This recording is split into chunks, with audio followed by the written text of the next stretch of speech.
अपने फन की बड़ी माहिर और हमारी शिष्या है मीनाक्षी राज। इनको भी बहुत बहुत धन्यवाद, इनकी पार्टी को धन्यवाद।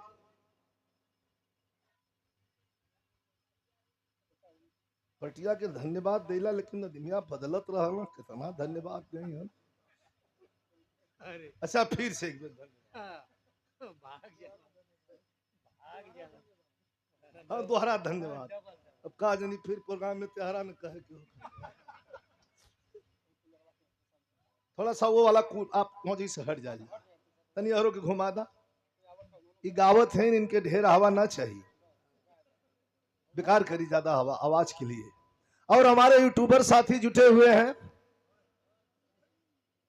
बैठा था लिखा बैठा था, कहाँ है बैठ बैठ बैठ बैठ और पीछे बैठ। देखिए आपका गुड़िया तो सम्मानित सभी साथियों का धन्यवाद। बगल में बैठी हुई हमारी आज शक्ति मात्र शक्ति माताएं बहनें, इनका भी बहुत बहुत धन्यवाद। जो आशीर्वाद के लायक है उन्हें आशीर्वाद, जो प्रणाम के लायक है प्रणाम। और देखिए आज के बहुत साल पहले सुपर कैसेट से मैंने एक गीत गाया था कि जिंदगी में हजारों का मेला जुड़ा, हंस जब जब उड़ा तब अकेला उड़ा। सोने चांदी पड़े के पड़े रह गए, हाथी घोड़े खड़े के खड़े रह गए, साथ में ना किसी के अधेला जुड़ा, हंस जब जब उड़ा तब अकेला उड़ा। इस धरती पर राम श्याम बुद्ध जो भगवान का रूप लेकर के आए, उनको भी इस धरती से इस शरीर को छोड़ना पड़ा। आत्मा जो है अमर है, ये मरती नहीं मिटती नहीं। स्वर्गीय बाबूजी विष्णु यादव जी एगो दलित के घर से गीत का शुरुआत होत बा। चरम सीमा हिम्मत मर्द और मदते खुदा। यहाँ महफिल में हमारे छोटे भाई भी हैं। मीनाक्षी राज जी, हिम्मत बहुत बड़ी चीज है। अगर हिम्मत है तो आदमी कुछ भी कर लेगा, और हिम्मत नहीं तो कुछ भी नहीं कर सकता, ये तय है। तनी 15 मिनट का गीत बा, ये गीत का आनंद ले के पीछे पड़ल अकोर से कुल जाने पीछे पड़ गल हुआ।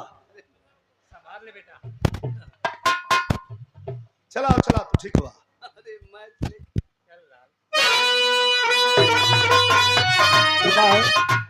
सब तो सब जो कहत तो के ही ना करे। जिला बदर है बड़ा सका।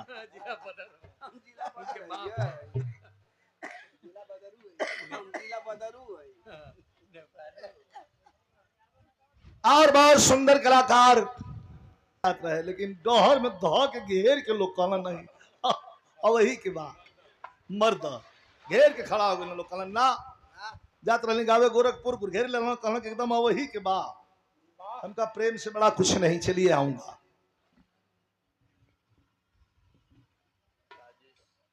राजेश बहुत सुंदर कलाकार।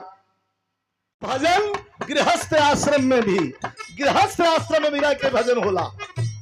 अब लाइन ऐसे चेंज करे थी, चल चलत थी मानस हंस के लाइन की तरफ। हालांकि यो मानस हंस के लाइन बा चर्चित लाइन। कौन?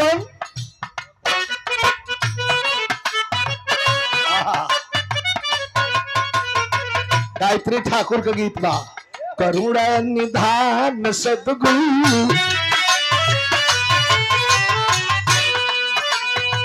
अरे करुणा निधान सद्गुरु, जगत के दाता है। मिजाज है।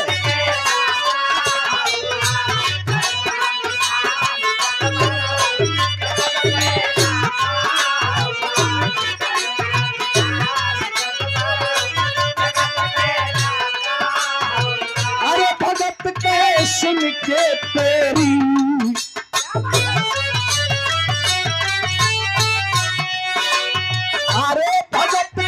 सुन के तेरी तनिक ना करिया तेरी।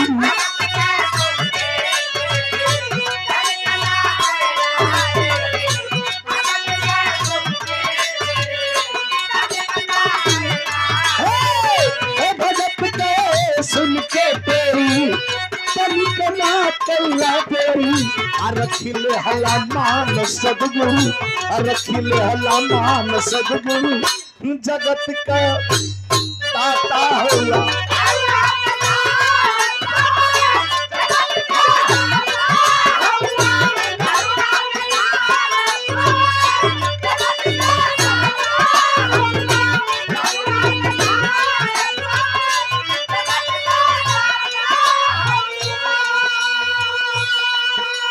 एक लाइन बड़ी सुंदर, जितने प्रतिनिधि इंटरनेशनल लाइन है, प्रधान से लेके राष्ट्रपति तक, इस सबके छू गई लाइन। कैसे? सदगुरु कृपा का अर्थ, अरे सत्य से ही सत्ता डोले, अरे सत्य से ही सत्ता डोले, अमर जी से पत्ता डोले, सदगुरु के मर्जी से पत्ता डोले,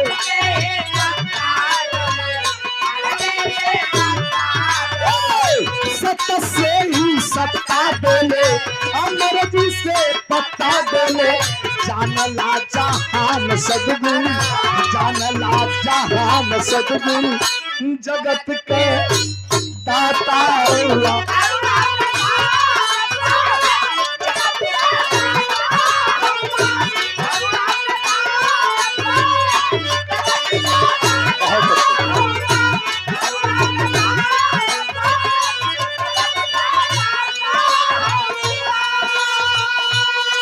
प्रेम क्या है? एक अंतिम लाइन, बड़ी सुंदर लाइन, प्रेम क्या है? ये प्रेम ही है कि बाबूजी के दिवंगत आत्मा के शांति प्रदान के लिए कलाकारों को बुलवाया गया, ब्रह्म भोज करवाया गया, कुछ गीत संगीत दिखा ले। महात्मा विदुर जी उत्तर दुर्योधन के अन्न जइहन, जहां मेवा मिष्ठान बा, जहां 56 भोग बा, 56 प्रकार के व्यंजन बा, सोना का थाली बा, सोना का गिलास बा, सोना का चम्मच बा, सोना का कटोरी बा, हम गरीब के दरवाजे पर पतरी बा, तो पतरियों में छेद बा। लेकिन बारे सदगुरु चलते चलते चलते चलते रास्ते में, और जब प्रेम सदगुरु का महात्मा विदुर के घर पहुंचा, तो वहां से एकदम आंख बंद करके, आंखों में आंसू लेकर के यह सदगुरु के रटन करत रहलन कि हमरा के हम का करे हैं, जाए दर्शन में करे के बात चल के दुर्योधन के हम कले, लेकिन भगवान घूम गई ना। कहा? अरे भगत विदुर घर गई,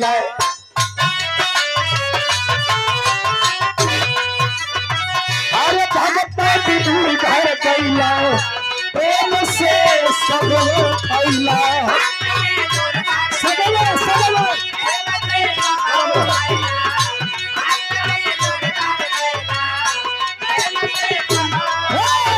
अरे भगत विदुर घर गईला, प्रेम से सदवे खैला, छोड़ के पकवान सदगुरु, छोड़ के पकवान सदगुरु जगत का ताता होला।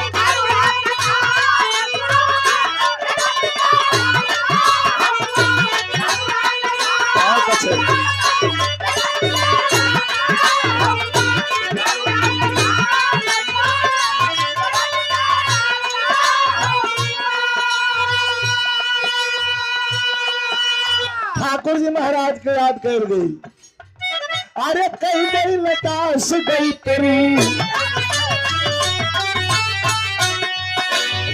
अरे कहीं गई लतास गई तेरी, खींच के तीन वो खिचड़ी, खींच के तीन वो खिचड़ी,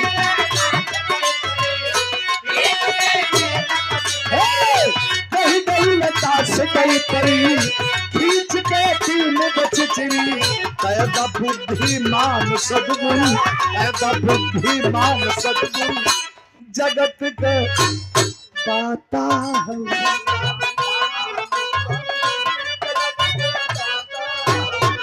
कैदा बुद्धिमान सदगुरु जगत के दाता है।